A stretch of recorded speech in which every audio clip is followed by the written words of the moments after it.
understanding how your nervous system works is so key. And when we do all these 4 parts for us as the adult, then when we move into adult-child interactions, we can do it to fidelity. We can do it in a way where we can be intentional and not react from a place of dysregulation, but instead respond with intention. You're listening to Be Well by Kelly LeVeque. In today's episode, I interview Alyssa Campbell, an emotional intelligence researcher, founder and CEO of Seed and Sow, and host of Voices of Your Village podcast, and author of Big Kids, Bigger Feelings, Navigating Defiance, Meltdowns, Anxiety to Raise Confident, Connected Kids. Alyssa has a master's of early childhood education and strives to change the way adults experience children's emotions so they can respond with intention to raise emotionally intelligent humans. This new book is an essential guide to supporting children's social and emotional growth through the elementary school years, ages 5 to 12, a critical but often overlooked developmental stage. And as Sebastian turns 7, I think there's no better time for me to learn from Alyssa Campbell. Let's welcome her to the show. Alyssa Campbell, I've been so excited about this interview. Your newest book, Big Kids, Bigger Feelings, is now out, and it was a page turner, especially timely for me as Sebastian turns 7 in October. And I keep thinking, you're too old for this. But then I read your book and I'm like, actually, totally age appropriate. So how can I support you better? No, just thank you for being here, for donating your time, and for writing such an amazing book. Yeah, thanks so much for hanging out with me and chatting about it, Kelly. I'm jazzed to get to dive in. I think you're so not alone in that so many of us grew up hearing that, like, you're old enough to know better. And I wrote actually in my first book, Tiny Humans, Big Emotions, that sometimes I open my mouth and my mom comes out. And like, sometimes that's great. Sometimes I totally want to pass it on. But like, sometimes I've spent a lot of time, money, and therapy trying to not pass that on. And we notice those things come up a lot in this age range too, where we're looking at that middle childhood time. And I open my mouth and my mom comes out and I'm like, oh, that was from my childhood. Is that something I want to pass on? Yeah. Yeah. I think these books and all the research coming out is about breaking those cycles, right? And understanding how can we support our kids in their capacity to self-regulate, and also in our empathy to their emotions so that they don't think that they're wrong. Exactly. So your book goes through a lot of different things. You talk about the CEP method. You talk about emotional intelligence. You talk about ways to increase our child's capacity to deal with things. So why don't we jump into sort of the beginning and kind of how your book opens is like what is emotional intelligence and why do we want our kids to have it? 100%. Yeah.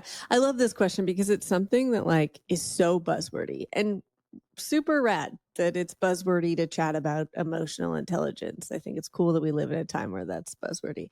And a lot of folks don't know what it really means. And so I think breaking down like what is it is so helpful.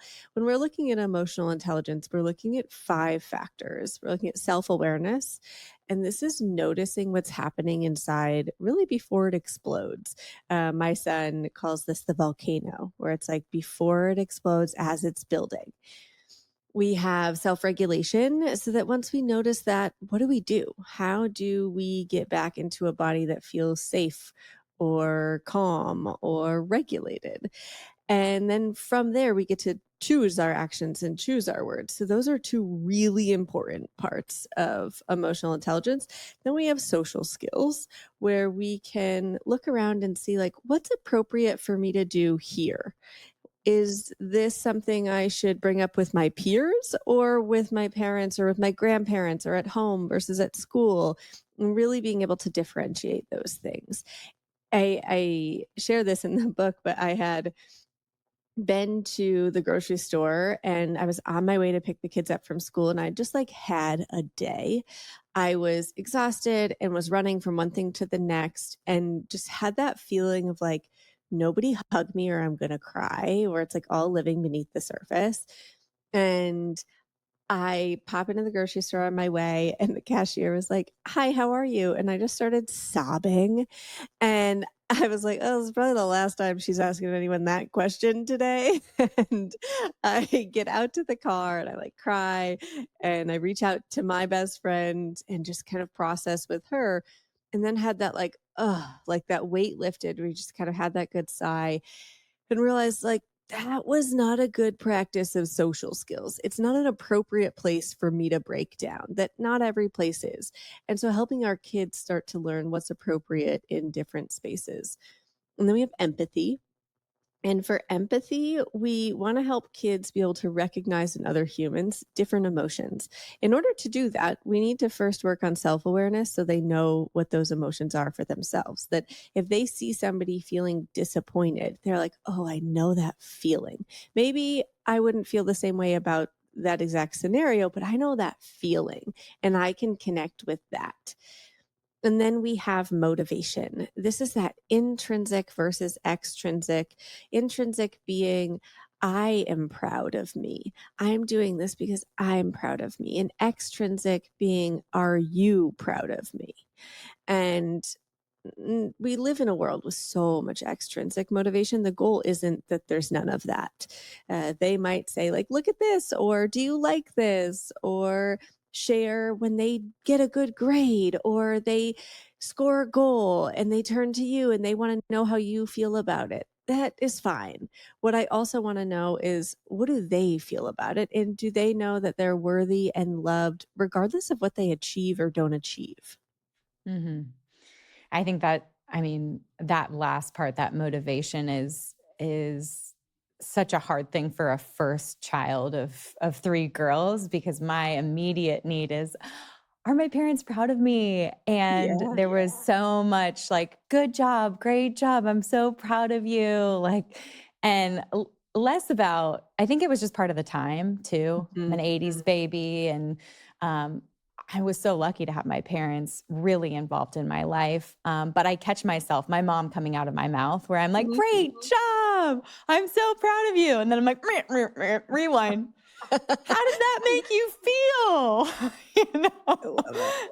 I love it. it's just like in the talk track. I've absorbed it, and I can't. Totally. I try to stop and think about like the action itself, because I really do want like gritty, resilient kids, Totally. and I feel like I did learn that from my parents, because they modeled it.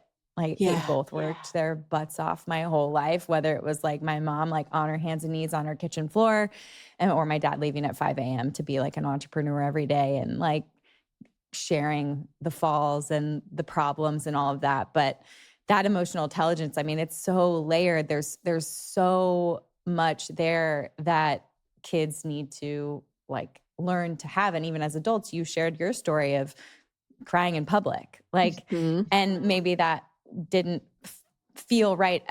But I'm curious, like at what age, like my middle Toshin at 4 years old, like he doesn't recognize that his peers would look at him funny if he had a tantrum or a meltdown. But Sebastian is absolutely at that age where he's now telling me, don't make me cry, mom. Just say yes. Don't make me cry. And I'm like, it's okay to cry, buddy, you know? And Yeah. he gets real embarrassed, red face, walks away, puts his head down, and my heart breaks because I want him to like feel all his feelings. Of course. But he's got a layer of social awareness happening that you talk about in this book. Can you talk about that transition from toddlerhood and not really understanding what our peers think of us to now comparison and awareness when it comes to friends and family? Absolutely. It's a huge part of why we wrote this book that we, after Tiny Humans published, we got so many messages from folks that were like, okay, but what do I do with my 8-year-old or my 9-year-old is a teenager or my 7-year-old all of a sudden cares about the clothes they're wearing and the shoes they're wearing. And like, how do I help them navigate this? What we see happen is that around age 5, 6 years old, kids start to really lean into inclusion and belonging. It becomes something super important for them. In fact, Brene Brown has research that has shared that under the age of 7, kids are reliant on an adult to keep them alive. And not to say that you drop a 7-year-old in the wild and they're going to be thriving, but like a baby can't get food themselves, can't get shelter themselves, can't keep themselves alive. And a huge part of this as social primates is that as we get older, we really need the humans around us, that we rely on them for food, for shelter, for water, but also for connection, for community, for inclusion, for belonging. And those things are so important because they keep us safe in the world, that when we feel like we belong, when we feel included, when we feel like we're in community, we feel safe. And so we start to see this shift happen in this middle childhood time where all of a sudden inclusion and belonging, they really matter in a new way, where kids are starting to look outside of who am I at home and what have I learned at home about who I am to who am I in the world and what is my identity? It's like a new layer of identity. And we see big shifts happen kind of periodically throughout childhood. And one of the biggest ones is this first one around the age of 6, 7 years old. And you're going to see another really big one when they are like 18 and stepping into adulthood, which I'll put in quotes. And when we're looking at this around that 7-year-old time, what we're really seeing is they're saying like, oh, I really want to feel included. I want to feel like I belong. And we share the story of this girl in the book who was playing soccer and her jersey was nowhere to be found when it was time to leave for school. And her mom's like, don't worry, I'll get it. I'll bring it later and meet you at school for your game. And mom can't find it anywhere. And the coach is like, oh, don't worry, just bring a shirt that's that same color. It'll be fine. And so she shows up and her daughter is like, what? And full melting and starts to cry and then quickly realizes peers are watching and runs into the bathroom because she's embarrassed that she's crying. In a dream world, we would be like, your feelings are safe everywhere and with everybody. But what's true is that we are lucky if we have one or two people in our life where we can be fully vulnerable and fully ourselves. And what's really rad about that is, again, Brene Brown, thank you for the queen of this research. We only need one person to have life-changing effects with this. We need one human we can break down to and be vulnerable with. And that might mean that when you're in that public space with your child and these other eyes are on them, they're saying like, I can't be vulnerable with you here because I can't be vulnerable with these other humans. I don't know that I'm safe in relationship with them to be vulnerable yet. And maybe they will develop that over time with one or two or maybe more people. But right now they're saying, I don't feel that yet. Maybe when we get home, you're going to get the like rest of me where I'm in a fully melt. But right now in this moment, I don't feel safe enough to do that. And that's actually okay. It's not something we need to solve for. What's so powerful to do is to create that space where when they do get home and they're with you, that they have a space where they can fully melt and really be vulnerable and let that out. My new amino acid supplements come in flavorless and lemon water, and they're flying off the shelves, and here's why. I have meticulously sourced these vegan fermented essential amino acids from Japan. I am so proud of this being made the Be Well way, with maximum quality and minimum ingredients. My flavorless is simply those vegan fermented essential amino acids from Japan. Our lemon water contains minimal ingredients of only organic lemon powder, organic citric acid, and organic monk fruit. No natural flavors, no artificial flavors, no artificial sweeteners, no emulsifiers, no additives. This is simply that nutrition targeted for your goals. If you want to give my Be Well protein or aminos a try, or restock it if you're already loving it, take advantage of my gift for podcast listeners. Code podcast10 is going to get you $10 off just for being a listener. Write it down and shop with me after you listen. Winning your mornings starts with a strong night routine. For me, sleep is everything. If I don't get it, my whole day feels off. And that's why I'm so excited about AG1's brand new nighttime drink, AGZ. AGZ is designed to support restful, restorative sleep with clinical studied ingredients, including adaptogens, herbs, and minerals. It's melatonin-free and works with your body's natural sleep cycle to help you fall asleep, stay asleep, and wake up feeling refreshed. It's the perfect nightcap, especially during the back-to-school season. I love to drink it about 30 minutes before bed, warm with water, and my favorite book. The difference in my sleep has been incredible. I fall asleep faster, sleep more deeply, and wake up energized, not groggy. AGZ helps me optimize my sleep so I can show up fully for my mornings and my day. If you want to take your sleep seriously, I have a special offer for you. Head to ag1.com/be well and get your free welcome kit with the flavor of your choice, including a 30-day supply of AGZ and a free frother, because sleep tonight really does define tomorrow. I see that, and the soccer story. I as a soccer player, I'm like, yes, Same. you need your full kit. You need you need to match. Like, I can see how that would have been so embarrassing for that young girl in your story, and how it's becoming embarrassing for Sebastian to cry in public. What I Mhm. want to do is just understand that that's a part of the process and figure out how to support him to be 100% vulnerable and know it's okay to cry in a safe space if Yeah. that's what he needs to do at home. Because I'll tell you personally, I I can feel the bubble that you were feeling. The minute I cry, I feel 10 times better. I'm like, emotional Yes. release. I can handle it. My teapot, the little top is popped open. I Yeah. screamed some steam and I am ready to retackle it. It's almost like those feelings make me feel frenetic, super anxious, and an inability to even focus. And then when I cry, I'm like, okay, clarity. What am I going to do now? How am I going to actually create a plan to feel better, change the situation, change my circumstance, whatever the case may be? So, you talk about in your book the collaborative emotion processing, the CEP.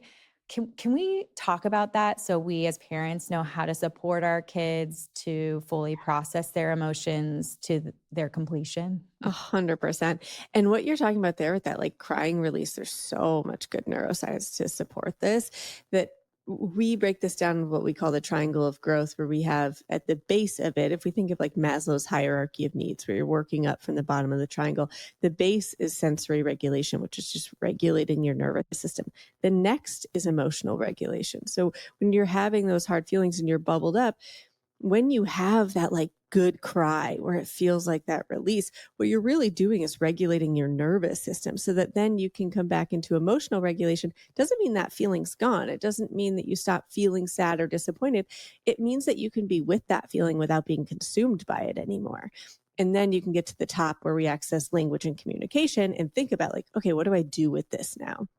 Where do I go with what's my strategy? So I love that like illustration of the triangle of growth at work. It's what our kids also navigate. And it's a part of one of the 5 components of the SEP method, which is adult child interaction. So when we're looking at this, we are looking at like, how do we respond to them in the moment? So often what we want to do is jump into the like either validation or problem solving. We're like, "Oh, buddy, I know that was really hard and let's figure this out together." Right? Like we can solve this together. And we have a really hard time pulling back and coming to the sensory regulation where we're allowing them to get through the emotion to access a regulated nervous system again. It's so hard to be with somebody who's having a hard feeling. It is so much easier for our nervous system to do something where we feel like we're making it better. We feel like we're making it go away. It's way harder to be like, oh, yeah, I'm going to be with this. I'm not going to try and solve it. I'm not going to make it go away. I am not going to teach them a lesson right now. I'm not going to talk about what they should do or shouldn't do. I'm just going to be with it and help them regain access to their whole brain is very hard to do in the moment. And so when we were looking at this, and my colleague Lauren Stabel and I created the SEP method, we partnered with Brandeis University to research it. And when we were creating this, the adult child interactions part was the one that everyone came for. They were like, what do we do? What do we say? And what we realized was that so often the us part, the adult part, was getting in the way of doing that accurately. So we created 4 other parts of the SEP method, and they're all about us. We have self-awareness, where we're noticing like what is coming up for us, what's happening inside for me. Is my heart beating fast? And I have that rush of like, make it go away, make it go away, make it go away, solve it. Just noticing where's your volcano, what's happening inside. We have our implicit biases, and that's the story we're telling ourselves. Often it's from our childhood or what we've experienced or what we've been told about this. So is it that, yeah, they're old enough to know better, or that they should not be feeling this way, that it's dramatic or it's not that big of a deal. So noticing like what is the story we're telling ourselves about this behavior? And then we move into scientific knowledge where we recognize that our nervous system is going to communicate with our child's nervous system in the same way that I have a 19-month-old, and she the other night got like a case of the giggles where she's just like full belly laughing. It's the most delicious sound, right? Like everybody around her is smiling. It's the best. Our feelings are contagious. They communicate with each other. The same thing happens if my child is having a meltdown in aisle 4 of the grocery store. His feelings are communicating with my nervous system, and I'm internally having that meltdown. And when we're looking at scientific knowledge, we talk about those mirror neurons and how we have the opportunity to set the temperature in the room and to really be the thermostat instead of the thermometer. So we dive into what that looks like. And when a huge part of that is our fourth part of these adult pieces, which is self-care. Again, has gotten so buzzwordy for us. It's really understanding, how does your nervous system work and how do you take care of yourself throughout the day and then in the moment that actually is going to be beneficial for you. That like my husband and I are two very different humans. Our nervous systems work very differently. And self-care for me looks quite different than self-care for him. Self-care for him involves space throughout the day. It involves a seat that he can like spin in and kind of have a swivel to. It's what we call vestibular input, that swivel. And then he's a sensory sensitive human. So his brain gets really overwhelmed with things like clutter and background noise. So he's going to move through the world not having like a podcast in his ear all the time, or making sure that clutter is not a part of his space where things are put away or they're organized. I have a very different nervous system and I'm a sensory seeker. And so I am like, yeah, give me an AirPod and I'm going to be listening to a podcast while I clean the house, or I'm going to have background music on. I am seeking proprioceptive input and touch. And so I'm like, let me have a kid sit in my lap while we read a book. Or I was just playing a game with the kids in the backyard. We have a little compound of families here at our house. And I had an 8-year-old like on my back playing this like relay race game. And that's really regulating for me. For him, he would have been touched out afterward. And so when we're looking at self-care, understanding how your nervous system works is so key. And when we do all these 4 parts for us as the adult, then when we move into adult child interactions, we can do it to fidelity. We can do it in a way where we can be intentional and not react from a place of dysregulation, but instead respond with intention. It's so interesting because your take on self-care it's the first time I've looked at it through the lens of just understanding your sensory inputs and like your example of your husband being touched out. I mean, even last night we were reading books with the boys and I put the baby to bed, Julian, he's only 2, and I got in bed with the 6 and 4-year-old, and they're immediately like tugging on my earrings and like putting their hand like up my shirt and like messing with my like belly button and like they're just like all over. And Chris was immediately like, you guys stop touching your mom, stop pawing at your mom. And I'm like, it's okay. Like I just got here. I'm like, I'm cool with this, Yeah. like I'm getting touched out all day long, but it also is something that I enjoy because that I was all about physical touch and it's immediately regulating for me. And it's kind of sometimes tough in our relationship because I'll be like, I need you to touch me and I'm dysregulated. And he's like, I don't want to touch you right now. You're Same. scaring me. You're scaring me. Like it's a great practice with our partner. I think a lot of the things that you teach, and I'll tell a story just because it's only because I read your book that it became top of mind. We were at the pump track this weekend with the boys on the bikes, and a little girl had a pretty bad spill, and her finger was like bloody and it was big, and both of her parents were there, her older brother, a little brother, and she's melting and she's crying and she's getting louder. And her dad's like, if you keep crying like this, we're going to have to leave. We're going to have to leave. And her mom's trying to distract her. Like, we've got the first aid kit. We've got the first aid. What Band-Aid do you want? And then like, here's a granola bar. And it was just something I wouldn't have noticed in the way that I noticed it without reading your book, that it was like, they were feeling the social pressure of their child not having a meltdown at the pump track, but she had a meltdown. No one's touching her. No one's picking her up. Like, and all I wanted to do was like walk around the lunch table. She's not my kid. I wanted to like just lift her up, put her head on my shoulder. And like, if they were embarrassed, like walk out of the pump track. It's a very small little space, but we have this adrenaline and cortisol like rush through our, we're just like so stressed out that our child can't regulate, but that co-regulation wasn't happening. They were getting more worked up than their daughter. And it was only I'm telling you, it's only because I had just finished your book that I was like, wait, I just want to be like, just pick her up. Just pick her up. Just hold notice her for body. yourself, like, I'm nervous. I was just on an airplane, and similarly, there was a kid having a really hard time, and the parent was like trying to make it stop, right? Like offering all the different things to try and make it stop. And ultimately, his ears were hurting. We were on takeoff, and he was having a hard time with it. And she was like next to me. And so I just like reached over and I was like, it is totally fine for me if he's screaming and kicking while we're going through takeoff or through the whole flight. Like, on my account, please don't feel like you have to solve this. It makes sense. It hurts my ears too. And she was just like, there was like a settle, and she was like, oh, thank you. And I was like, yeah. For all the other parents on the plane that are like, yeah, been there. I've definitely had a flight where my kid's crying. Yeah, it is. But there's that social pressure is real. I'm thrilled to introduce a brand I truly trust for anyone starting their journey to parenthood. It's called WeNatal. As a nutritionist, my number one recommendation for anyone trying to conceive or who's expecting is always to ensure your nutrient status is on point. And that starts with high-quality prenatal supplements. The truth is, many prenatal vitamins out there use ingredients that aren't bioavailable, meaning your body can't fully absorb or use them. Even with key nutrients like vitamin D, many formulas don't pack enough of a punch to make a real impact.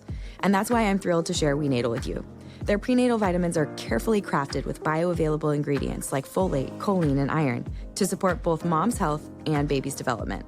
And here's something special. WeNatal offers a prenatal formula for men too. WeNatal for Men contains essential nutrients like zinc and CoQ10 to support sperm health and overall vitality. It's all about laying the right foundation for your family. Every ingredient is clean, science-backed, and third-party tested to ensure you're giving your growing family the absolute best. And here's an amazing offer for you. When you start any WeNatal prenatal subscription, you'll get a free 30-day supply of WeNatal's omega-3 DHA Plus fish oil valued at $34.95. So visit wenatal.com/Kelly today to claim your free omega-3 DHA Plus while supplies last, because your family deserves the best from the very start. Are you looking for something simple and delicious to add to your wellness routine? I used to add regular honey to everything, tea and salad dressings, but once I tried Manukora, I never looked back. This isn't just any honey. Manukora is rich, creamy, and so complex. It feels indulgent, but it's packed with powerful nutrients that support our gut health and immune system. Their honey is ethically produced by master beekeepers in a remote forest of New Zealand, where bees collect nectar from the Manuka tea tree. The nectar is loaded with bioactives, including MGO, a special antibacterial compound that sets honey apart. One of my favorite ways to enjoy it is straight off the spoon. It's indulgent and sweet. Right after a meal, it kills all of my sugar cravings, and it's the perfect dessert that provides so much more than sugar. So if you're interested in trying it, head to manukora.com/Kelly to save up to 31% plus $25 worth of free gifts with the starter kit, which comes with the MGO 850 plus Manuka honey jar, 5 honey travel sticks, a wooden spoon, and a guidebook. That's manukora.com/Kelly to save 31% plus $25 worth of free gifts. Yeah. And I think, what did come to light for me in a way is like that self-care, or even like your own capacity to deal with that through your facts. That's an acronym, and you can go through it. I mean, obviously food being first, I can't get hangry. It's a problem for me. But I've been there. Like, I've been those parents at the pump track. Sebastian, my oldest, is really go with the flow. He's a people pleaser. He's not, like I said, he's embarrassed of a meltdown. He rarely has one. He doesn't want people to see it. And, Toshin is my second, and he's like, I'm gonna own my feelings right now. If I want to scream at the top of my lungs on aisle 4, if I want to throw myself on the ground and cry. And it used to bother me because I, like everyone else, that social pressure of your kid going with the flow, or even almost like the juxtaposition of going from a child that was like that to a child that owned his feelings. Um, I, it's totally on my capacity. Do I have the capacity to deal with this, or am I you that day crying in the grocery store and then dealing with a child melting down? So I think the thing that helped me, and maybe it would help other parents too, is that I had someone tell me that Toshin, that is a life skill for Toshin to be able to know how he's feeling, to articulate how he's feeling. And maybe right now with his, toddlerhood, it can be inconvenient, but it will serve him later in life. Whereas Sebastian may not be able to have the boundaries and to tell people how he feels. And that hit me straight in the heart. Cause like I said, as the first of 3 daughters and good girl people pleaser over here. Yeah.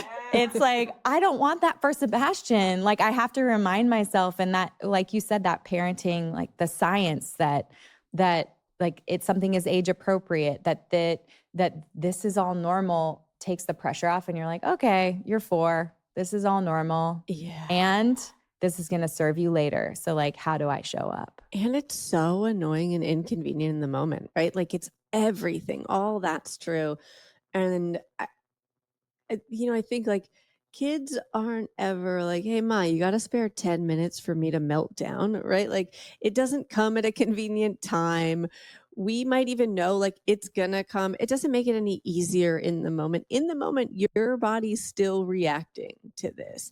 And to get to a place where you can be in a more regulated state while somebody else is having a hard time is a skill set that so many of us are still building, where we're practicing that every time that our kid's melting down, or some of the time that our kid's melting down, and recognizing that it's also okay for us to not always have the right answer or to respond. There have been times with my people pleaser child that I've been like, everyone is looking, or you know what, if you're not being kind, somebody's not going to want to play with you. And then later have to go back and be like, oh man, earlier I was feeling overwhelmed and I wasn't kind to you. That's not true that no one's going to want to play with you if you're acting like that. I was feeling overwhelmed in the moment and I wasn't kind. It's the greatest thing we can do actually as parents is go back and apologize. And I think when we think about our childhoods, at least for me, if there were, I can't think of a single time that an adult came and was like, you know what, Alyssa, that earlier, that wasn't about you. That was a me thing. Yeah. Just how powerful that would have been. Because when we don't apologize, when we don't hold ourselves accountable for our reactions to things that in our dysregulated moments, what happens is kids start to believe that it's something bad about them, that they are bad. They don't think, oh man, you know what? I'm doing fine. Mom just is having a hard time. They think, oh, I'm the problem. They internalize that. It's why we end up as these good girl people pleasers, that we internalize oh, I'm not supposed to do that. If I do that, I am bad. And this is what I'm supposed to do. And if we want to raise kids who can hold accountability for their actions, who can come and apologize, who can move through the world really thinking about, is this who I want to be and how I want to show up in the world? And if not, what do I do next? We've got to model that. And so I think so much about, there's so much pressure right now in our social media parenting world to say this instead of that, or do this instead of that. And I also want to let people off the hook a little bit and let them know that I literally did research in emotional development. I have a master's degree in this, and repair with my kid quite often, or my kids, both of them, quite often. And that's going to be a big part of this too. And we're going to have our own thoughts and feelings and narratives pop up around even doing that, of I'm not supposed to apologize. I'm the adult. Or, well, if they weren't melting down about this thing, or if they did just get in the car and it was time to go, I wouldn't have lost my cool. So we're going to have our own stuff pop up around that too. But just for people to know that that's a really powerful part of parenting. Oh, I thank God for repair. When I learned that well, because you just feel like you're traumatizing your child, their whole childhood, especially as all this research comes out and you like you said, like social media, for following all of the Mhm. psychiatrists and like developmental leaders in the space and researchers, you're like, wow, I really suck at this.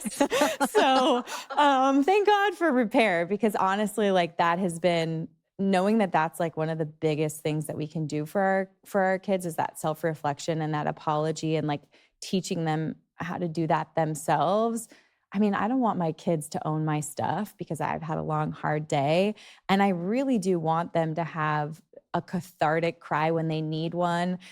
But it is just something like thinking about that little girl at the pump track. I'm like, I could have shown up for someone else's kid probably better than I can show up for my own kid. And I hold them to all these standards and I have all these implicit biases about them. And I like even just saying their birth order and what they're mostly like, it's like, actually, Tashin's like a super silly, cerebral kid who's like very cuddly. And, it's just like that actually probably is going to be his superpower. And if I can remember that and like view it through that lens, then I can show up better. But it's like something about your own kid where you're like, wait, stop crying. How do I fix it? How do I solution this? So, obviously, in the 5 steps, 4 of them is about us, right? It's working on us. It's like, where are we at? Do we have the capacity for this? Like what's bothering us? Like how do we regulate so that they can have those mirror neurons can, kind of like, sync up so that we can help regulate them. But what's the piece about them? Like how do we really show up for them without talking them Yeah. out of it or trying to distract them or trying to solution? Totally. Yeah. So, first, what I want to kind of break down is the nervous system as a whole and how it's not one size fits all, because it's going to be really crucial in knowing how do you show up for your unique child. I have 2 kids who are vastly different humans. I'm sure that in your 3 kids, it's not a one size fits all where you're like, oh, yeah, if I say this or I do this, then with every kid, that's successful for their regulation.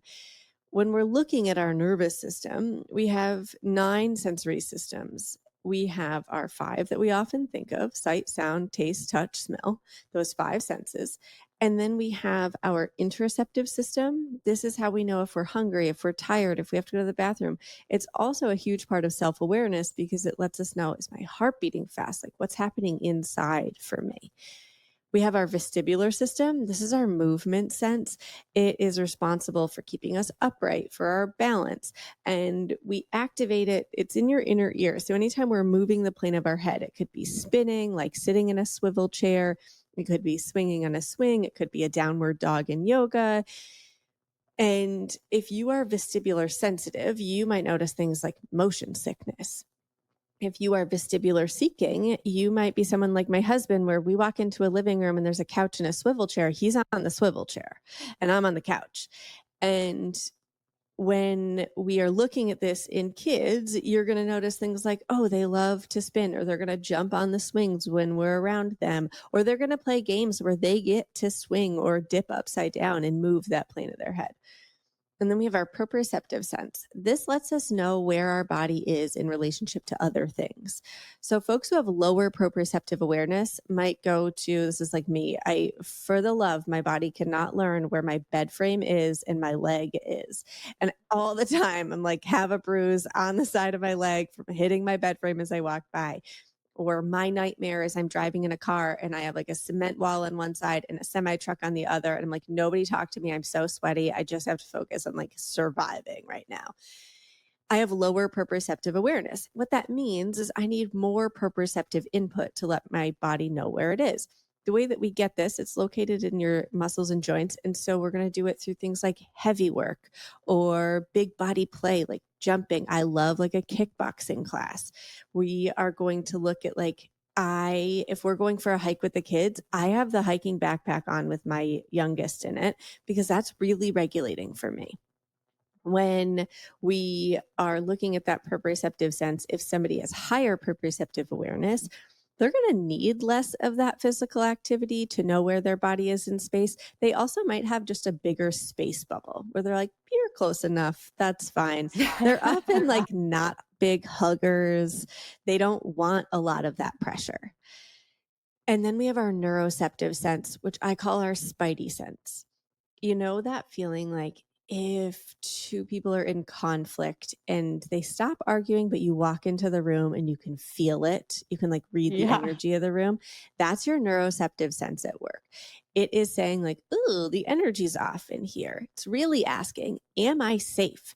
It is always asking, am I safe? It notices the energy of spaces and it pays attention to nonverbal communication.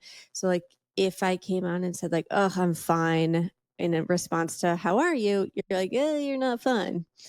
If I came on, I'm like, oh yeah, I'm fine. Like you can read the energy of the difference of how my tone is, what my body language is doing.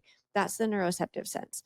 For our humans who are emotionally sensitive, where they can really come into a space, they often are like people pleasers because they Yeah, I'm like, really, can I raise my yeah, you're like, hand? hi, I'm like, it's me. it's that spidey sense that really can just like change my whole day. I'm like, ooh, this doesn't feel good in here. Yes. And then you might leave interactions and you're overthinking them all the time. You're like, oh, but I noticed that their body language did this or their tone was like this when they said that. Did they really mean that? And you can read into a lot of that. The energy readers in our space have a superpower. And what's so key for our energy readers is that we are letting them know that they are safe even if someone else is dysregulated. So if somebody else is having a hard time, that's their bag to carry, not our child's. And this can come up with my son is neuroceptive sensitive, so he really reads that energy.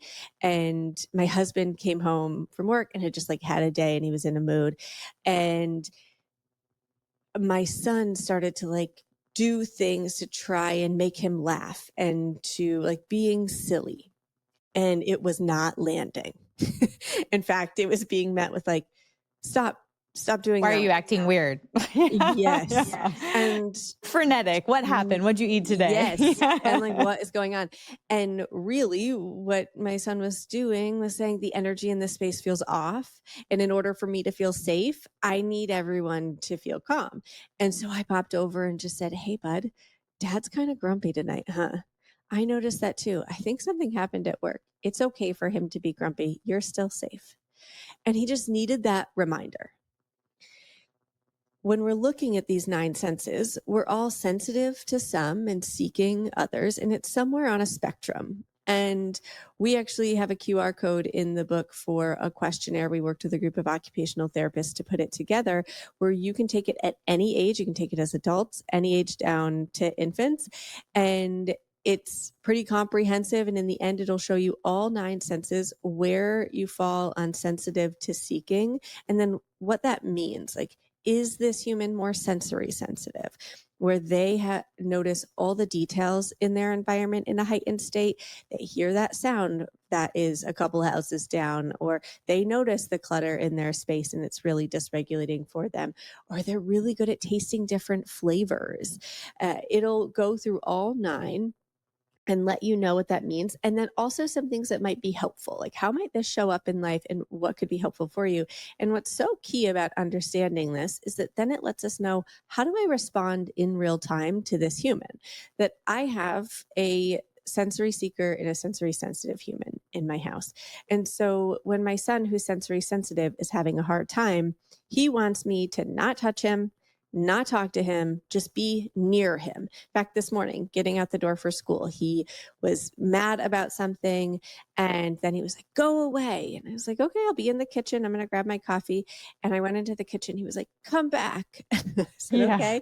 And then I sat near him and he said, I said, come back, but don't be so close. And I was like, oh, sorry, buddy. He was like, and stop talking, please.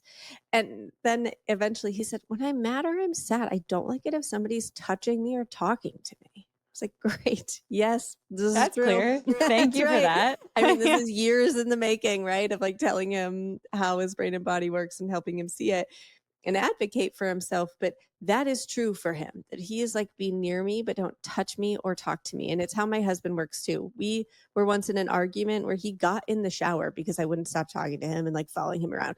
And he was like, I need space. And you're not taking any of the hints, Alyssa.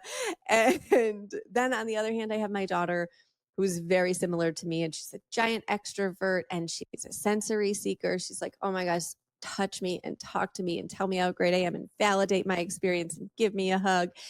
And so when it comes to responding to them in the moment when they're having a hard time, it's really dependent on how does their nervous system work. For her, if I pop over and I'm like, oh man, you really wanted to have that, didn't you? And your brother's using it. Or it's not your turn right now. The big kids are jumping on the trampoline and you wanted to jump too, and it's not safe right now. Man, it stinks to feel left out. I'm going to be here with you. When I'm talking, she's like, yes, that's exactly how I'm feeling. This feels so good for me. And for my son, he would be yelling at me to stop talking. Yeah.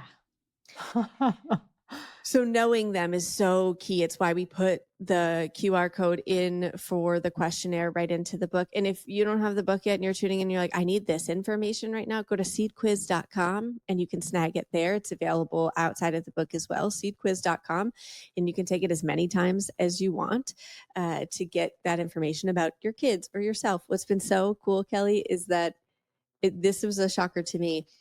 Over 50% of the questionnaires have been adults taking it for themselves. Yeah. I mean, well, if you're talking about our capacity to support our children and not really understanding ourselves, how can we support ourselves? Yes. You're like, sometimes you don't even know why you're dysregulated. And having someone ask you those thoughtful questions and really thinking about your own experience changes everything. Yeah, it's huge.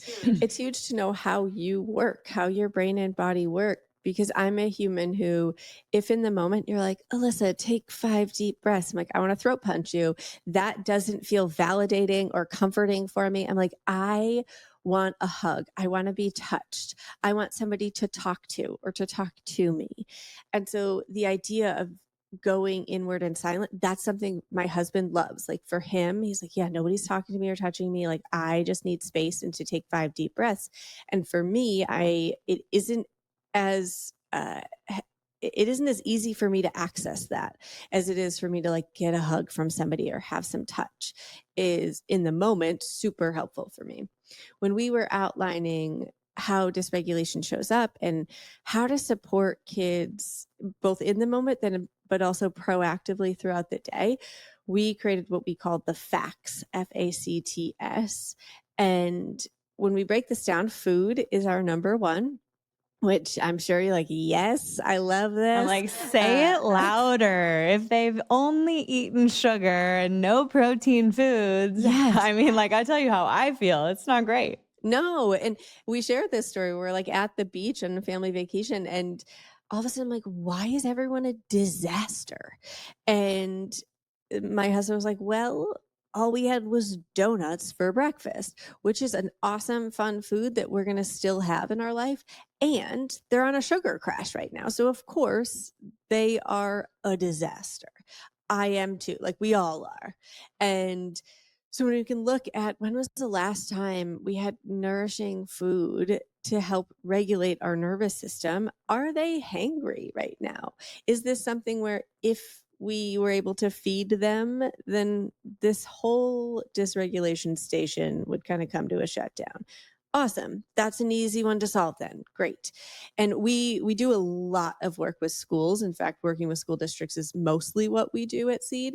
And we bring these facts right into school as well when we're working with classrooms and school systems, looking at, when are kids' lunches? And if a kid's lunch is at 10 and then you want them to do math at 1:45 in the afternoon and they haven't had a snack or any food, good luck. That food is going to play a really big role in what tools do we have access to. Mm-hmm. So we're looking at food and then we go into activity. Activity is where we're taking those 9 sensory systems and saying, when was the last time this child had access to activity that's regulating for them? So for me, that's proprioceptive input. For my husband, that's that vestibular input. And again, when we're pulling this into schools, but also in homes, my son has a seat from a company called Bouncy Bands that I adore. It can do a 120-degree twist. So it basically can do a swivel like a swivel chair would do. And it's super lightweight, and he has it at the seat at the dinner table. He can carry it anywhere. We put them in schools all the time, where we're popping them into classrooms for any age. I love them. It's a great vestibular option for kids and really accessible. Proprioceptive input is often easier to access and find than vestibular input. It's harder to like have a swing available at any given time than it is to get a hug from somebody or sit in somebody's lap or push something heavy or carry your groceries in from the house. Like we get proprioceptive input in all the time throughout the day, and vestibular, not as much. And so really paying attention to when was the last time this child had activity that is regulating for them. And then we have C, connection. Connection can feel like a mystery sometimes. We talk about this in the book about really finding your child's connection blueprint. That for all of us, we receive connection differently and we feel it differently. And for our high connection seeking humans, it can feel like a leaky cup. Like, oh my gosh, I just spent an hour with you. Like, how are you still following me around the house, being like, Mom, look at this. Mom, check this out. Mom, want to come see this? I'm like, for the love. We just had a little one-on-one date. What in the world? Yeah. And so really The special time just keeps coming. Yes. And so really understanding, like, how does this child receive connection? And am I filling their cup in that way? So my son, for instance, I had taken him to the science museum with this one-on-one date. We came home and he was doing just that. He's following me. Mom, check out this. He has like an aerial swing in the house, vestibular shaker.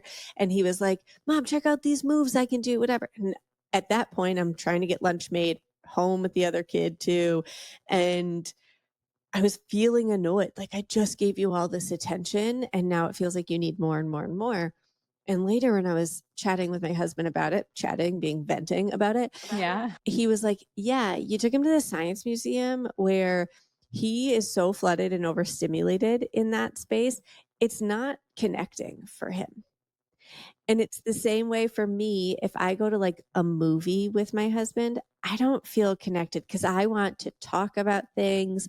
I want to have that conversation and connection back and forth through conversation. And so I leave and I'm like, yeah, we both saw a movie. This is not a date, my friend.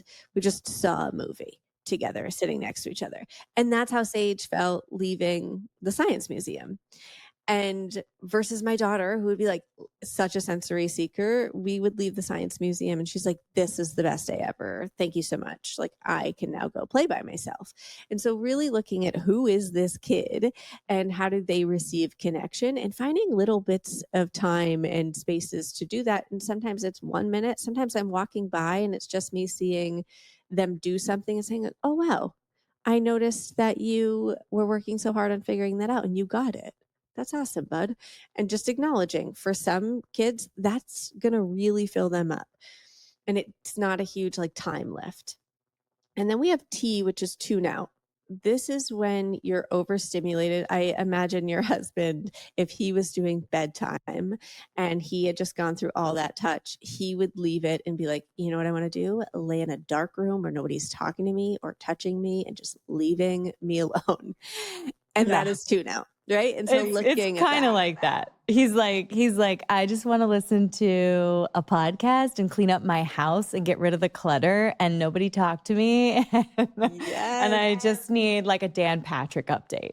Yeah. Obsessed. Well, and one thing you just brought up that's so important, sound sensitive humans, when you're in control of the sound, it's regulating. When you're not, it's dysregulating. So coming out of that bedtime and being like, I want to put on a podcast and listen to my own thing that I'm in control of is going to be regulating for him after the dysregulation of bedtime and all the sounds he's not in control of. But tune out for kids is, how do we kind of shut down that stimuli and give them a break from it? So it might be looking at, do we have background noise that's on? Do we have podcast playing or music playing in the background? Is there a spot where they can go and really close out from the world a little bit? I had one little guy when I was teaching who would just go like under a table and he would put jackets like over the side of the table from Cubbies and just hang them over there and create this little like cocoon for himself. Is so smart and brilliant. He was like, I will create my own little space where I can see nothing for a minute and just give your nervous system a break. As when we're doing this work in schools, we're looking at like, how do we carve that out without necessarily having like a cozy corner or whatever? What's available where you can tune out and really be in control of what you're seeing and hearing, even if it's for 1 minute, that there's just a break for the nervous system. And then we have S, which is sleep. Is this human just tired? Are we getting close to bedtime or to a nap time, or did they sleep like crap last night, or are we on vacation and things are off, or maybe it's back to school time and they're getting up earlier than they've been used to and they're tired, and there's no amount of emotion coaching that is going to regulate tired. And I think I was just at a wedding recently, and somebody in the speech gave the advice of like, never go to bed angry. And I was like, hard disagree. That sometimes the best thing you can do for the humans you love is just go to bed, even angry, and then wake up the next day and be like, oh, I didn't hate everyone around me. I was just tired. Yeah.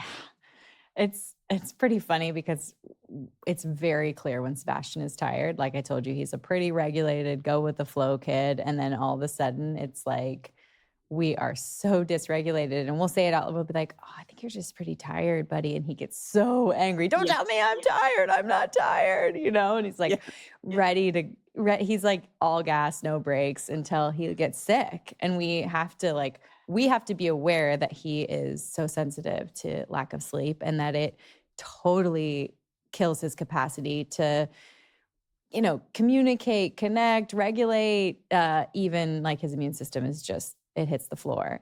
But Facts, I think, is amazing for adults too. And what it's done for me in reading this book is understanding like, okay, where's my kid's capacity? Like, how am I supporting it? But then also like, what do they need in connection? Like Toshin is all about that vestibular input. And I never even realized it till I read your book. I mean, our whole vacation, if there was a playground, Sebastian's climbing to the top of the ropes course and Toshin's like, swing, push me on the swing, And when I think about it, I'm like, oh my God, since he was so little, he loved when I flipped him upside down. Yeah.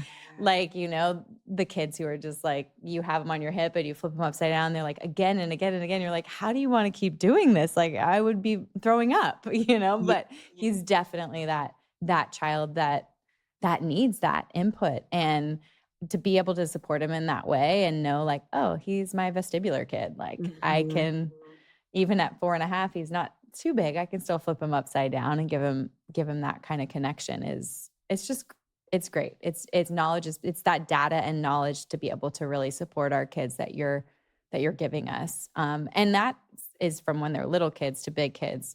But I think what I would love to what I'd love to jump into now is really, is really all of those like big kid issues, like screens and puberty and sex and drugs and like all the things we're like, no, they're still so little. Don't talk about that.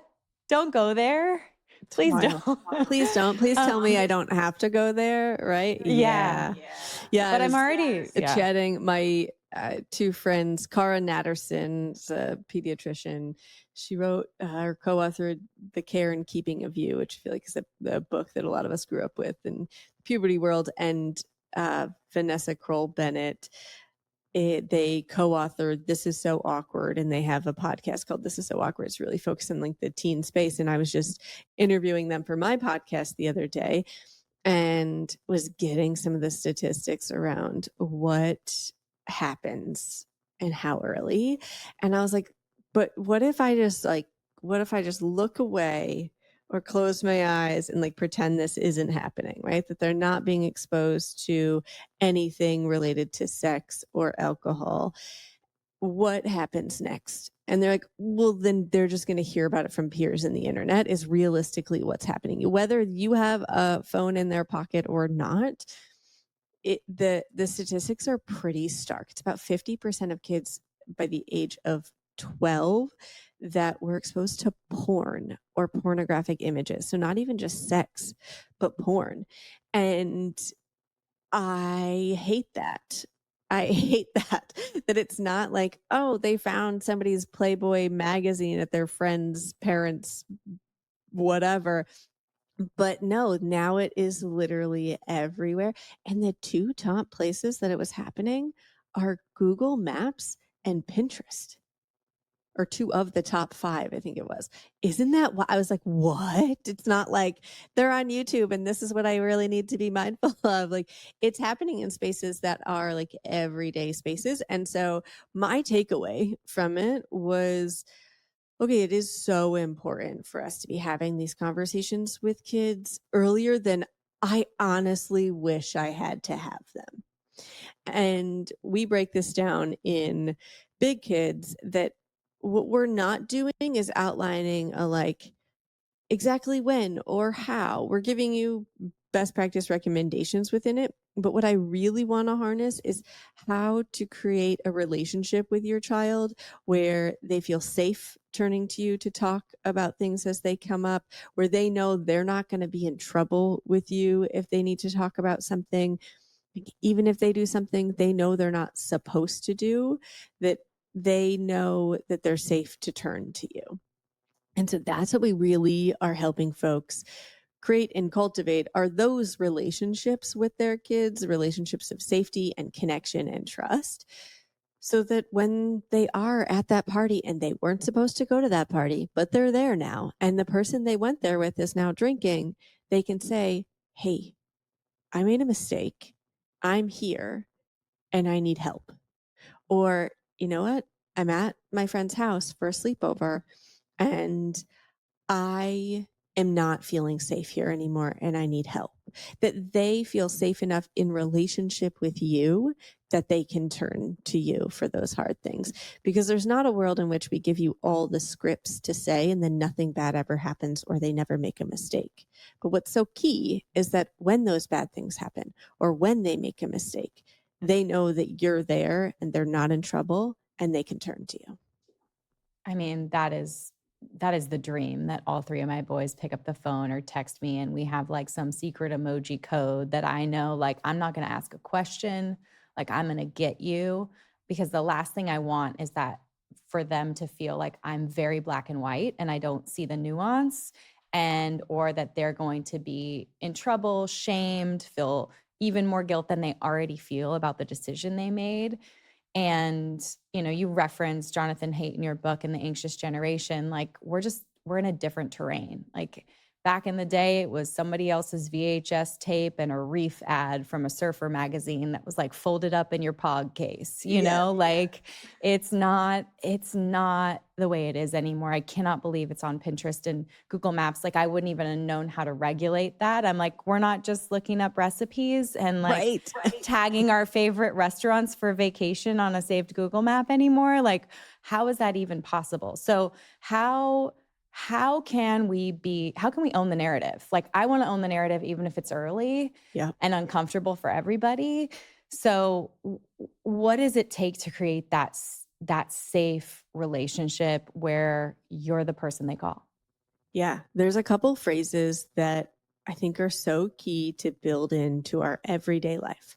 One is that there's nothing in this world that you could do or not do that would make me love you more or less. So they're not, this is going to go into the extrinsic motivation piece of like, well, what if I got this good grade? Or what if I got this great job? Or what if I do this thing? Or what if I, on the flip side, do something wrong or make a mistake? Am I going to be less lovable or less worthy in your eyes? That's one phrase that I love to just pop in, and it'll be something I say sometimes at bedtime. Sometimes I'm saying it after a hard moment. Sometimes I'm just saying it when we're playing, just popping it in to everyday life. Another one that's so huge, especially when they're having a hard time, is you're not in trouble and I'm not mad at you. If they're afraid of being in trouble, they're not coming to you when they're having a hard time. It doesn't mean that life is without consequences. There's a difference between consequence and punishment. When we're looking at this, We might have systems set up where we explain to them what the boundaries are and they know from there what's going to happen next. In the moment when they're having a hard time, if I come in and I'm like, well, now we're never going to go back to this person's house, or you can't ever play with this thing again. This in this moment is just teaching him that A, I'm not able to support him through his hard thing. And B, he's not safe in a relationship with me. And in those hard moments is not a time for like law enforcement or delivery of justice. In those hard moments, we're working through that triangle of growth, that sensory regulation to help you feel safe, and then moving into emotional regulation, and then to language and communication. When we want to cultivate a relationship of trust, safety, and connection, and I say to my child, you are not in trouble. I am not mad at you. We can figure this out together. Mm. It just lets their nervous system know that I'm safe. If we think of like being in the wild and there's two animals and one goes up and they're in fight mode and the other one's in fight mode, they're going to duel this out. So if my child's having a hard time and I come in with this voice and this tone and this body language and I'm in Yikes. power over, right? Yikes. Their nervous system on a neurobiological level says, do not let your guard down. It is not safe. If I come in and I say, hey, bud, I'm here to help you. We're going to figure this out. I'm not mad at you. You're not in trouble. It says to their nervous system, it's okay to let your guard down. She's not here to hurt you. Mhm. So even outside of like the words you're saying, the tone you're using, the body language you're using, I shared this story in the book, but we were working with this school. We had a kiddo with high ACEs, a lot of trauma. And I was there to do some like in-person observation. And then we have like a multidisciplinary team that does coaching reports. And I walk in and he's out of his classroom. He's ripping things off the wall. He's running around the school hallways, and the assistant principal's walking behind him, just keeping his body safe. But he's just like barreling through.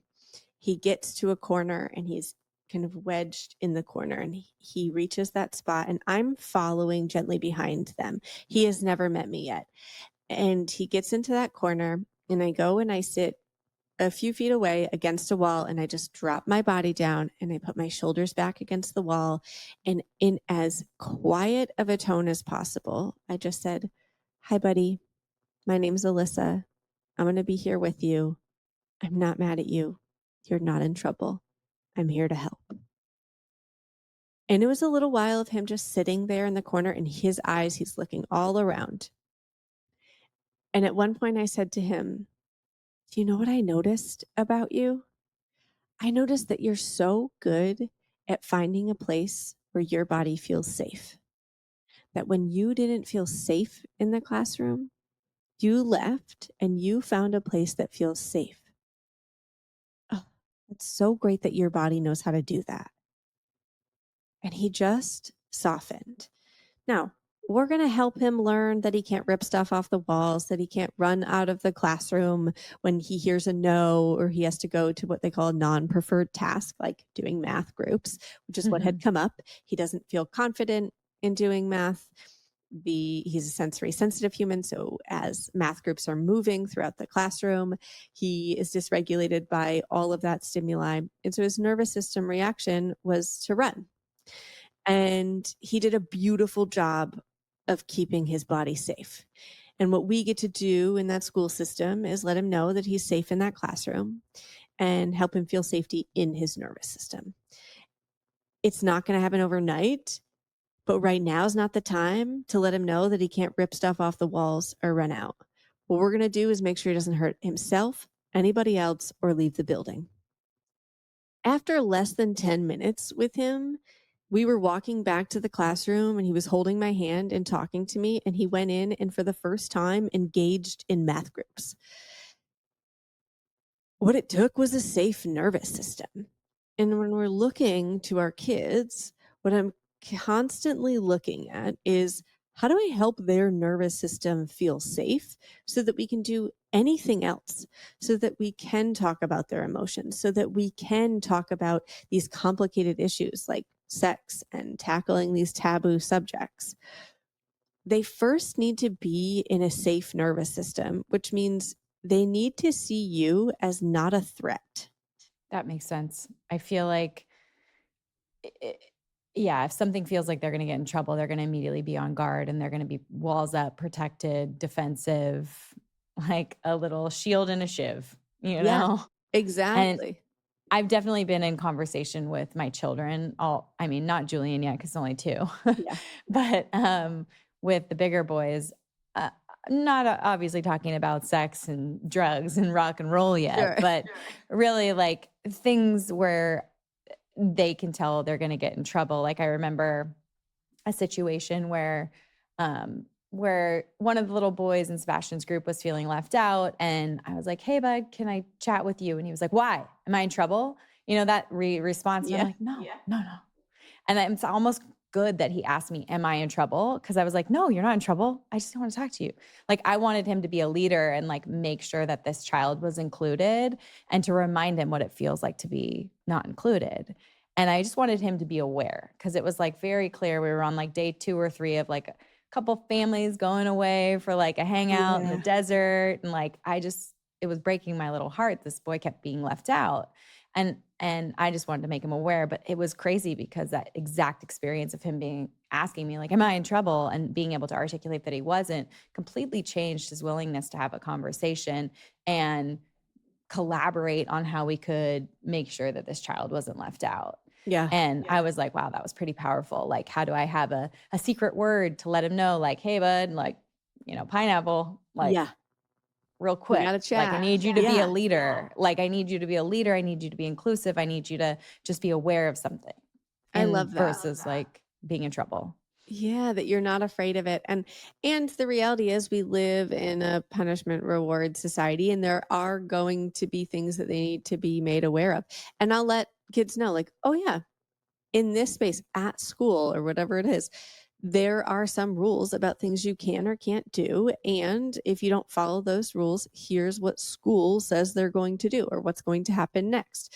And if you ever need to talk about something or something doesn't feel right, or you do one of those things you're not supposed to do, we can figure it out together. And here's what you can expect at school, so that they have all that information to move with. A couple of things we can do really early on to lay foundations around drugs and sex specifically. For sex, it's starting with anatomically correct body parts, naming the body parts correctly, getting comfortable in the same way that we would say nose or ear or elbow, being able to say scrotum and penis and vulva and vagina and anus, so that they know those terms if they need to communicate them to anybody or about those body parts, to say like, oh yeah, somebody was touching my penis. Like that is something I would want them to be able to say and to communicate about.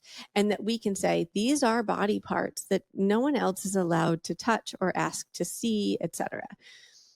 Another is for medicine, teaching them that we only take medicine that has our name on the bottle.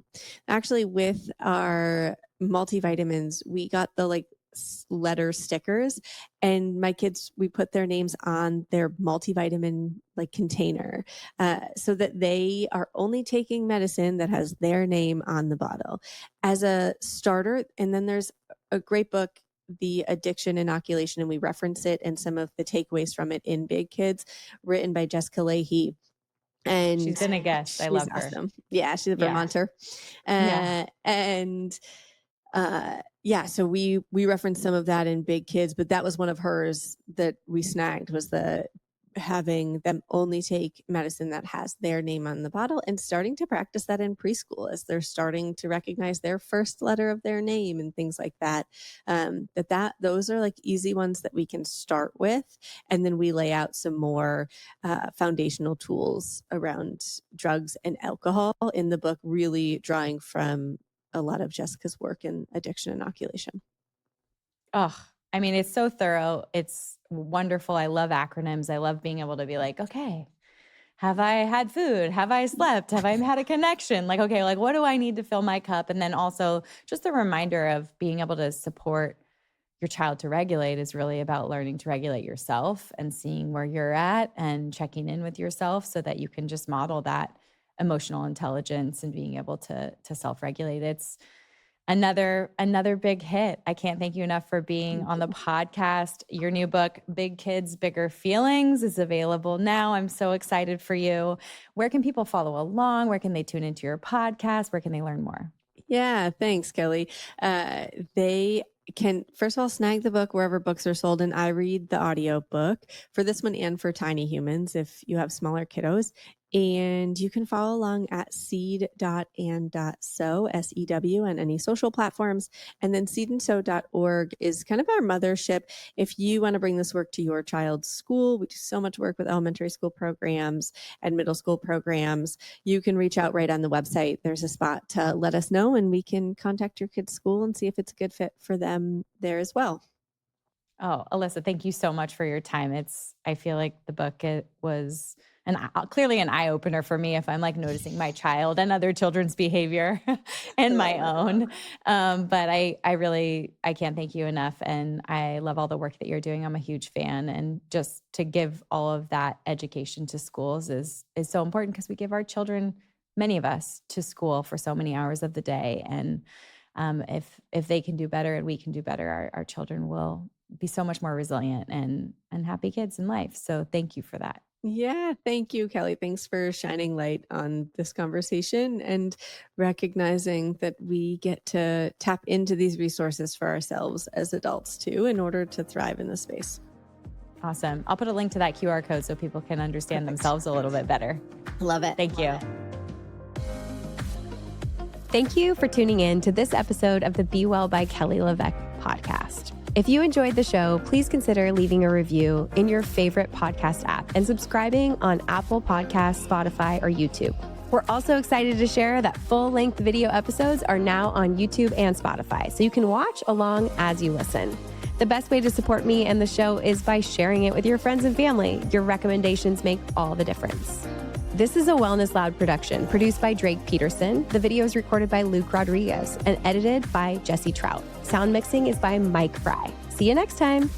The content of this show is for educational and informational purposes only. It is not a substitute for individual medical or mental health advice and does not constitute a provider-patient relationship. As always, talk to your doctor or healthcare team first. Shout out to the Newport Beach Pendry for hosting us. I'm so grateful to record in such a beautiful space that truly elevates the podcast experience for myself and my guests. From the stunning design to their incredible hospitality, it's a perfect setting for meaningful conversations and creative energy. Hey, thanks, Pendry.